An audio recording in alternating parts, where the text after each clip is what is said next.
ตอนนี้กะมาฮอดสางแล้วเรียบร้อยตักเข้าขึ้นรถกำลังจะไปขายอยู่ที่อุดรธานีเนาะตอนนี้ก็เวลาเที่ยง15 นาทีเนาะ12:15 นาทีตัดเข้าตืมอยู่สางแล้วก็ไปขายอุดรธานีบ่ฮู้ว่าสิได้ไปทางใดต่อนะจะค่อยอัปเดตให้เบิ่งอีกเทื่อนึงเนาะ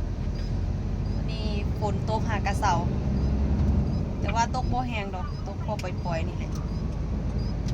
กินข้าวหักอิ่ม กินข้าวเที่ยงกินข้าวเช้าตอนเที่ยงทุกคนได้กินข้าวเช้าตอนเที่ยงมื้อเดียวจบถ้ากินมื้อแลงเทื่อเดียวประหยัดไว้ก่อน พอเป็นหยังตีเพราะว่ากินบ่ได้ เมาค้างคักแหนเมื่อคืนนี้ ได้ขึ้นหลากบ่